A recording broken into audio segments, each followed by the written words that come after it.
Today is the new class regarding adjective के जो comparison of adjective हैं, इससे आज शुरू कर रहे हैं। इसलिए कि कल तक हम लोगों ने 8 कैटेगरी जो वर्ड की थी, यानी नाउन से लेके इंटरजेक्शन तक, वो हम लोगों ने उसके बेसिक जानकारी हम लोगों ने सीखी कि उसके प्रॉपर यूज क्या क्या है और उस सारे वर्ड के क्या यूटिलाइजेशन है अंग्रेजी लिटरेचर में। तो आज हम लोग एक नया चैप्टर शुरू करेंगे, वो है comparison of adjective. Comparison of adjective, ठीक है। यानी एडजेक्टिव हम लोगों ने पढ़ा अभी तक कि एडजेक्टिव कहते किसको है, जो नाउन या प्रोनाउन की या खुद अपने एडजेक्टिव की क्वालिटी को क्वालिफाई करता है, उसकी क्वालिटी को एक्सप्रेस करता है, उसी को हम एडजेक्टिव कहते हैं। तो अब जो अंग्रेजी ग्रामर कहता है कि कंपैरिजन ऑफ एडजेक्टिव का मतलब क्या हुआ कि एडजेक्टिव अपने 3 कैटेगरी में डिवाइड हो जाता है। वो 3 कैटेगरी है, ए यानी पॉजिटिव डिग्री, ठीक है। दूसरा आ जाता है कंपैरेटिव,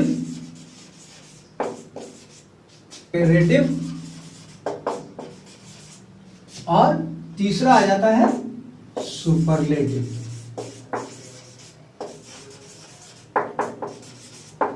ये 3 कैटेगरी में एडजेक्टिव जो है डिवाइड हो जाता है। यानी जब हम एडजेक्टिव की बात करते हैं, क्वालिटी की बात करते हैं, तो हिंदी में हम जब बोलना एक्सप्रेस करते हैं तो कोई भी चीज इस तरह बोलते हैं कि कोई चीज अच्छी है, दूसरी चीज उससे अच्छी है, और तीसरी चीज सबसे अच्छी है।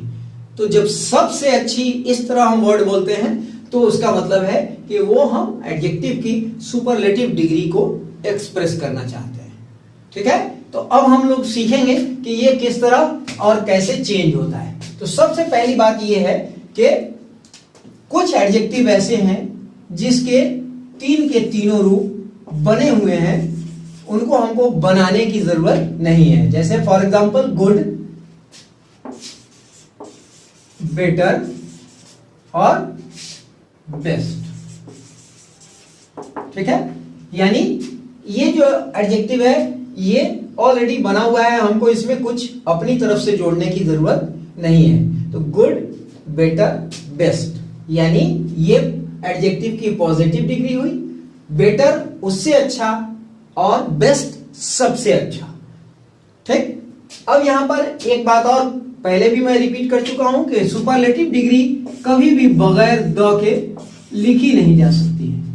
मतलब जब भी हमको सुपरलेटिव डिग्री लिखना है तो द के साथ ही लिखेंगे, यानी द बेस्ट, ठीक है। याद रखने का है, ये सब कुछ पॉइंट ऐसे हैं जो एक बार में याद रखने का है। स्टूडेंट्स की ये क्वालिटी होनी चाहिए कि कुछ बातें एक बार में उसके दिमाग में याद रह जाना चाहिए। तो वैसे ही सुपरलेटिव डिग्री कभी भी बगैर द के नहीं लिख सकते हैं, ठीक है। अब आइए कि तो कुछ वर्ड्स ऐसे हैं जो 3 के तीनों डिग्री बने हुए हैं, उनको हमको बनाने की जरूरत नहीं है। एक रूल हुआ। इसका दूसरा रूल है कि जितने भी एडजेक्टिव हैं, फॉर एग्जाम्पल स्मॉल, छोटा, तो जितने भी एडजेक्टिव हैं उसमें हम ER और EST जोड़ के हम उसको कंपैरेटिव और सुपरलेटिव बनाते हैं। जैसे स्मॉल से स्मॉलर और स्मॉलेस्ट, ठीक है। तो ये जनरल रूल हुआ कि पॉजिटिव डिग्री में हम ER और EST लगा के उसको कंपैरेटिव और सुपरलेटिव बनाते हैं। ये इसका जनरल रूल हुआ। हर चीज का एक जनरल रूल होता है और कुछ स्पेशल रूल होते हैं। जैसे कैसे है कि सिंगुलर प्लुरल में वैसे ही रूल है कि जनरल रूल है कि एस लगा देने से वो प्लुरल बन जाता है नाउन में, और कुछ स्पेशल रूल है। तो उसी तरह यहां भी एक जनरल रूल है कि किसी भी एडजेक्टिव में हम ER और EST लगा के कंपैरेटिव और सुपरलेटिव बना सकते हैं, ठीक।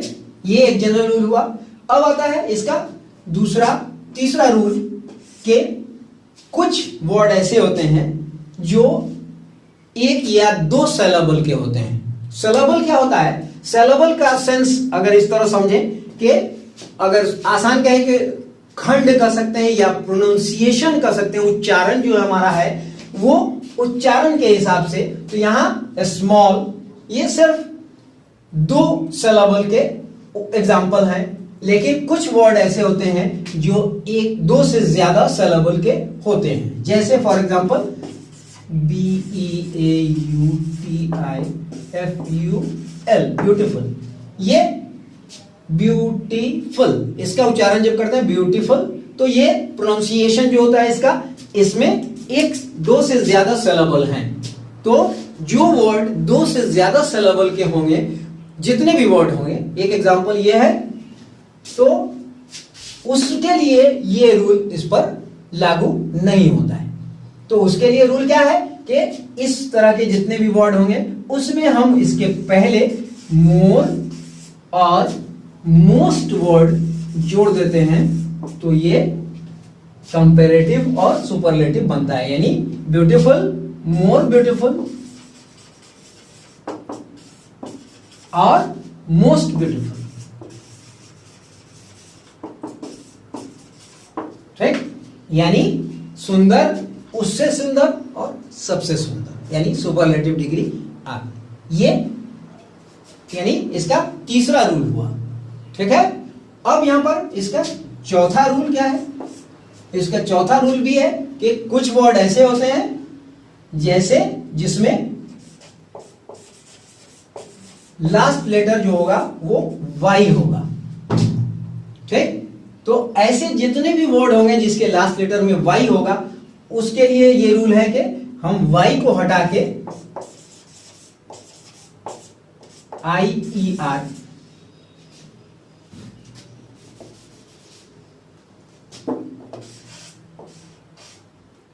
IER और IEST जोड़ते हैं, तो हैप्पी, हैप्पियर, हैप्पीएस्ट। ठीक है, हैप्पी, हैप्पियर, हैप्पीएस्ट, ये वाई का रूल हो गया कि वाई वाला जितना भी वर्ड होगा उसके लिए ये रूल है। ठीक है, यहां तक बात समझ में आ गई। अब इसमें एक और खास बात क्या है कि पांचवा रूल इसमें आता है, वो ये है कि कुछ वर्ड ऐसे हैं जिसके, जैसे फॉर एग्जांपल HOT हॉट, और एक एग्जांपल और ले लेते हैं BIG बिग। ये दोनों वर्ड आप देख रहे हैं, HOT हॉट और BIG बिग, ये दोनों वर्ड है तो ये भी एडजेक्टिव, लेकिन यहां पर जरा सा रूल बदलता है। वो ये है कि अंग्रेजी लिटरेचर कहता है कि ऐसा जितना भी वर्ड होगा जिसके लास्ट लेटर से पहले कोई भी वॉवेल हो, वॉवेल यानी AEIOU, 5 में से कोई भी वॉवेल हो, जो भी लास्ट लेटर से पहले कोई भी वॉवेल हो, तो उसको जब हम कंपैरेटिव और सुपरलेटिव बनाते हैं तो उस लास्ट लेटर को हम क्या करते हैं, डबल कर देते हैं, यानी HOTT तब ER जोड़ते हैं, हॉटर, और HOTTEST हॉटेस्ट। उसी तरह यहां BIG, तो G से पहले I वॉवेल है, तो BIG डबल GER बिगर, और BIGGER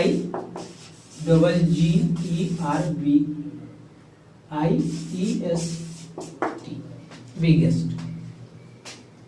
तो ये कुछ इंपॉर्टेंट रूल हुए जो डिग्री ऑफ कंपैरिजन के आपके सामने है यहां पर, जो आपको दिख रहा है। तो कहने का मतलब ये है कि इस तरह जो डिग्री की यानी कंपैरेटिव डिग्री हम जब पढ़ते हैं तो सारे एडजेक्टिव को इसी कैटेगरी 4-5 कैटेगरी में हम बांट के समझ सकते हैं कि और इसका कैसे यूज होता है। तो जब हम पॉजिटिव डिग्री बोलते हैं तो यानी वो अपने पॉजिटिव फॉर्म में होता है, और जब हम किसी भी चीज से कंपेयर करते हैं, कंपेयर से बना है कंपैरेटिव डिग्री। कंपेयर का मतलब क्या होता है, तुलना करना। तुलना का मतलब क्या है, फॉर एग्जांपल मेरे पास ये 2 पेन है, एक पेन जो है इससे इतना बड़ा है, ये उससे बड़ा है, तो मतलब क्या हुआ, इसकी तुलना इससे की जा रही है। यानी कोई चीज, एक आदमी राम लंबा है और राम श्याम से लंबा है, तो मतलब क्या हुआ, यहां राम की तुलना श्याम से की जा रही है। तो इस तरह जब हम बोलते हैं तो मतलब क्या हुआ, वहां पर हमको यही कंपैरेटिव डिग्री ऑफ एडजेक्टिव का इस्तेमाल करने की जरूरत होती है। और जब हम किसी भी वर्ड को जब सबसे, हिंदी में सबसे करके बोलते हैं, सबसे सुंदर, सबसे अच्छा, सबसे लंबा, सबसे ऊंचा, तो वहां पर जब हम बोलते हैं तो वहां पर यही सुपरलेटिव डिग्री वाले वर्ड का इस्तेमाल किया जाता है।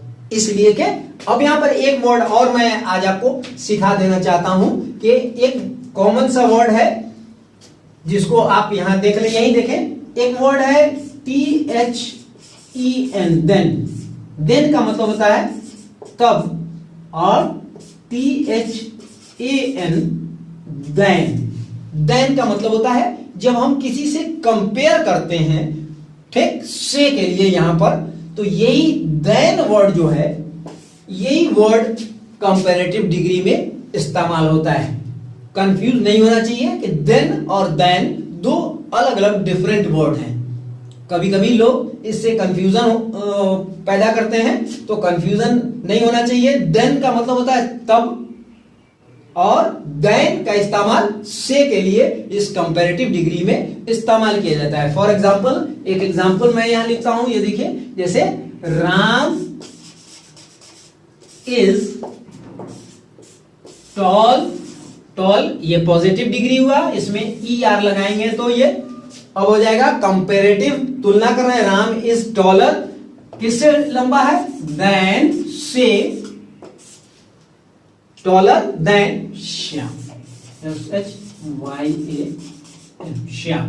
मतलब क्या हुआ, यहां हम राम की तुलना इस देन वर्ड के साथ कर रहे हैं, यानी श्याम से, राम जो है श्याम से लंबा है। तो ये देन वर्ड का इस्तेमाल जो है ये स्पेशली इस कंपैरेटिव डिग्री में सबसे ज्यादा होता है, इसलिए इसको हमेशा ध्यान में रखने का है, न कि देन। देन जो होता है वो तब के लिए, जैसे तब वो वहां से चला गया, देन ही रिटर्न, वो लौट गया, देन आई केम बैक, तब मैं वापस आया। तो इस तरह के वर्ड जो इस्तेमाल होते हैं वो देन, तब के लिए। लेकिन देन का इस्तेमाल वो सिर्फ और सिर्फ इसी कंपैरेटिव डिग्री में इस्तेमाल होता है, ठीक है। तो ये एडजेक्टिव ऑफ डिग्री जो है, इसी 5-7 जो खास स्पेशल रूल हैं जो आपके सामने हैं, और इसमें आपको कोई परेशानी नहीं होनी चाहिए। सिर्फ यह है कि आप जरा सा उसको गौर से समझ के और फिर किताब उलट के